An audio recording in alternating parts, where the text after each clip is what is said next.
Hey guys, welcome back to another video. तो आज अपन बात करने वाला है, टाइटल थंबनेल आप देख के समझ गए होंगे, E85 फ्यूल के बारे में, जो कि गवर्नमेंट इनिशियली लागू करने वाली है। उसके रूल्स वगैरह, रेगुलेशंस वगैरह इनिशिएट किए गए हैं और हो सकता है मे बी नेक्स्ट ईयर तक ये वो भी लागू भी हो जाए। और जो भी जितनी भी गाड़ियां अभी E85 फ्यूल के साथ में मिलेगी। फिर फिलहाल अपन बात करते हैं E20 फ्यूल के बारे में।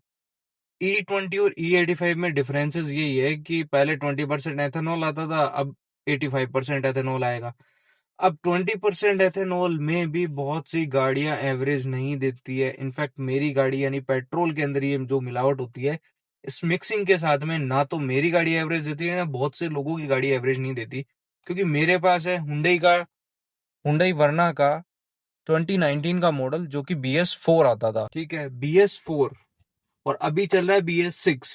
तो दो फेज का इसमें डिफरेंस आता है। अब दो फेज में क्या होता था कि पहले BS4 को इसलिए लागू किया गया था कि पहले BS3 पोल्यूशन करती थी, ये वो फलाना, सरकार ने रूल एंड रेगुलेशंस लागू कर दिए। बट अभी इनिशियली सरकार ने फिर E20 लागू किया और अभी E85 भी लागू कर दिया BS6 की गाड़ी में। और डीजल गाड़ियों में तो अभी BS6 2.0 जो चल रहा है विथ DPF यानी यूरिया के साथ में, डीजल पर्टिकुलेट फिल्टर के साथ में जो चल रहा है वो ही चल रहा है सिस्टम। बट पेट्रोल कार के साथ में ये बिल्कुल ही कंप्लीटली चेंज है।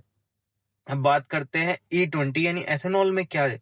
जब एथेनॉल एक ऐसा प्रोडक्ट है या ऐसी एक ऐसा फ्यूल मान लो या एक ऐसा पानी मान लो, जो कि जैसे मक्का है, जौ है, गन्ना है, इन सब को वेस्टेज करके एक लिक्विड बनाया जाता है, एक फ्यूल बनाया जाता है। उस फ्यूल को पेट्रोल के साथ मिक्सअप किया जाता है।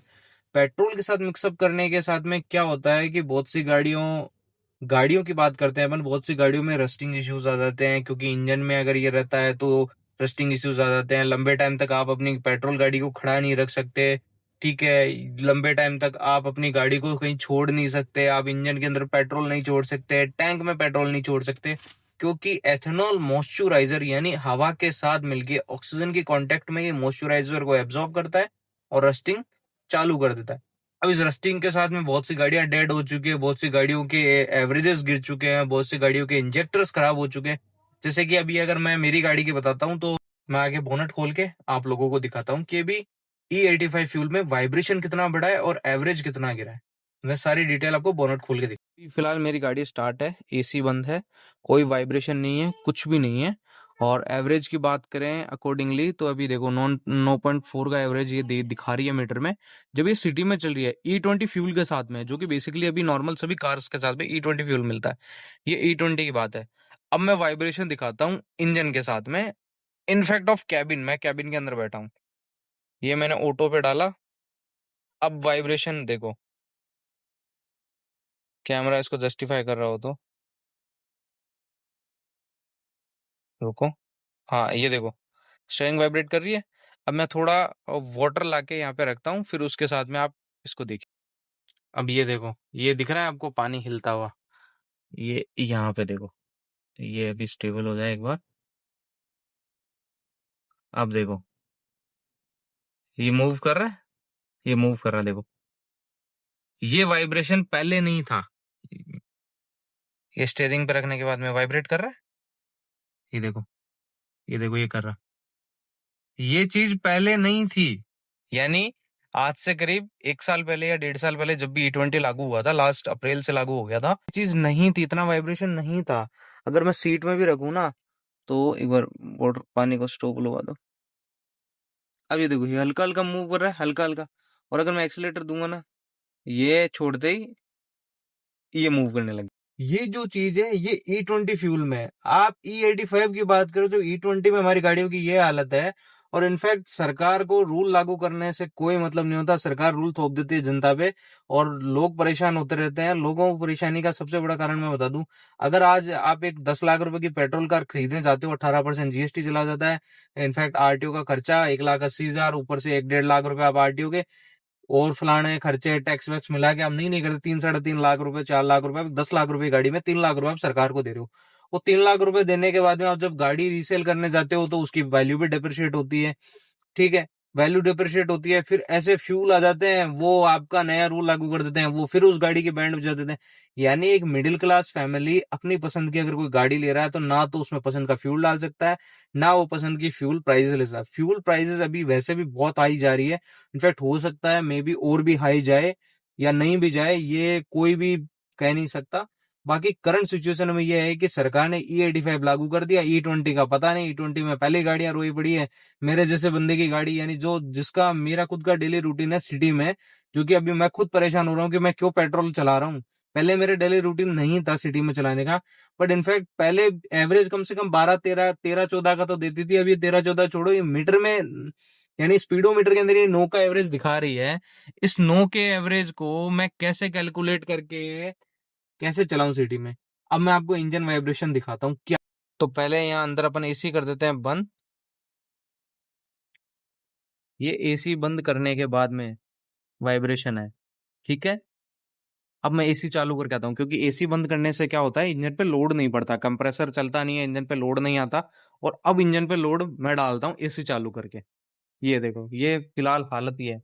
पर ये तो कैमरे में इतना जज नहीं हो रहा, बाकी तो मूव बहुत ज्यादा कर रहा है। ये E20 फ्यूल का नतीजा है। अब अंदर से मैं एसी चालू करके आता हूँ, फिर आपको दिखाता हूँ। अब ये देख लो, ये वाइब्रेशन, ये खुली आंखों से तो मैं क्या कैसे जज कराऊं, ये देखो, ठीक है। पूरी बॉडी में वाइब्रेशन आते हैं, ये इस E20 फ्यूल की वजह से है। ये देखो, यहाँ रख दो तो ये और ज्यादा नाचने लग जाता है, ठीक है। ये एयर फिल्टर है इसका, ये देखो। तो ये चीजें यार, सरकार E20 या E85 जैसे फ्यूल्स को लागू तो कर देती है, लेकिन उसके बाद में जो कस्टमर्स को, यानी मेरे जैसे कंज्यूमर को जो प्रॉब्लम फेस होती है पेट्रोल या डीजल गाड़ी, किसी भी गाड़ी के अंदर, जो भी तो लागू कर देती है। ये सारी चीजें, रूल्स एंड रेगुलेशंस लागू तो हो जाते हैं, लेकिन ग्राहक अपनी प्रोडक्ट की, यानी अपनी गाड़ी की, किसी भी चीज की जो भी प्रॉब्लम से इन समस्याएं होगी वो खुद ही जिम्मेदार होगा। सरकार रूल लागू करने के बाद में तो यही गाती है, क्योंकि रूल्स लागू होते रहते हैं, प्रोडक्ट्स नए आते रहते हैं, गाड़ियां नहीं आती रहती, हर चीज नहीं आती रहती है, साथ में प्रॉब्लम्स भी लोगों को फेस करनी पड़ती है, लेकिन इन प्रॉब्लम्स का कभी भी कोई प्रॉपर सोल्यूशन नहीं हुआ। और सरकार के पास, यानी गवर्नमेंट के पास आज भी प्रॉपर सोल्यूशन नहीं है कि E20 या E85 में बाद में गाड़ियों में क्या प्रॉब्लम्स होगी। मेरे जैसे गाड़ी, यानी मैं पेट्रोल भराता हूँ तो भी टैक्स पे करता हूँ, गाड़ी खरीद रहा हूँ तो भी टैक्स पे करता हूँ, इनफैक्ट मेरा खुद का बिजनेस है उसमें भी मैं टैक्स पे कर रहा हूँ, ठीक है। मैं हर चीज में टैक्स पे कर रहा हूँ। मैं अगर एक बिस्किट भी खरीद रहा हूँ 5 रुपए वाला, तो उसमें भी मैं टैक्स पे कर रहा हूँ। बट वो टैक्स पे ही होता है, उसके बाद जो चीजें आपको मिलती है, जनरली जो चीजें होती है वो कभी भी नहीं होती है। और बेसिकली देखो, मैं तो ये कहना चाहूंगा, इतना पॉलिटिकली मैं जानता नहीं हूँ क्या चीजें हैं, बट टैक्स पे करने के बाद में अगर लोगों को ये चीजें फेस करनी पड़े तो नो डाउट ये चीज किसी मतलब की नहीं है। बाकी मेरी गाड़ी को अभी, इनफैक्ट ऑफ 2019 का मॉडल है, तो ऑब्वियसली आप मान लो कि ये 7 ईयर्स कंप्लीट होने वाले हैं, और 7 ईयर्स में 7वें साल के अंदर ये अभी 42 चली है। और 42 में अभी देख लो, ये खड़ी रहती है, ये एवरेज गिराती रहती है। और ये कभी कभी तो, ये तो चलो ठीक है भी, हुंडई का फिक्स है, ये 8 से नीचे तो जाती नहीं है। ये टाटा में है, 8 फिक्स है, वो 8 का एवरेज दिखाएगी तो दिखाएगी उसमें स्पीडोमीटर, उससे नीचे कभी नहीं जाती है। इनफैक्ट ये तो नीचे भी जाती है। इसका फिक्स नहीं है, ये नीचे भी जाती है, 2 का भी दिखाती है मीटर। तो अब क्या करें, अब जो भी है फिलहाल तो यही गाड़ी चलानी है, यही करनी है, कि रूल्स का कोई पता नहीं है। अभी ये ले लें, सालों भर बाद में कोई नया रूल चेंज हो जाए तो नई ले लो, तो यही चलता रहेगा, नई पुरानी नई पुरानी नई पुरानी। तो फिलहाल करते हैं इस वीडियो को यहीं समाप्त, और मिलते हैं आपसे एक और नए वीडियो के अंदर। और E20 और E85 फ्यूल्स के ऊपर आपका क्या कहना है, कमेंट करके जरूर बताना। और इनफैक्ट एक चीज मैं आपको और दिखाता हूँ मेरे फ्यूल टैंक के बारे में। शुक्र है मेरे फ्यूल टैंक पे है ना, सिर्फ मिट्टी मिट्टी लगी हुई है, रस्टिंग नहीं आई। ये देखो, मेरे फ्यूल टैंक पे भी रस्टिंग नहीं आई। ये ऊपर वाले की देन है। और ये रस्टिंग कैसे नहीं आई, क्योंकि ये पूरा प्लास्टिक का है।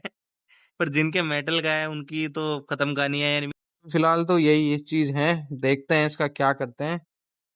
और सो गाइज, आपकी क्या राय है E20 एंड E85 फ्यूल के बारे में, तो कमेंट करके मुझे अपनी राय जरूर बताइएगा। और मिलते हैं आपसे ऐसे ही एक और नए वीडियो के अंदर। Till then, goodbye, always wear the seat belt, always wear the helmet.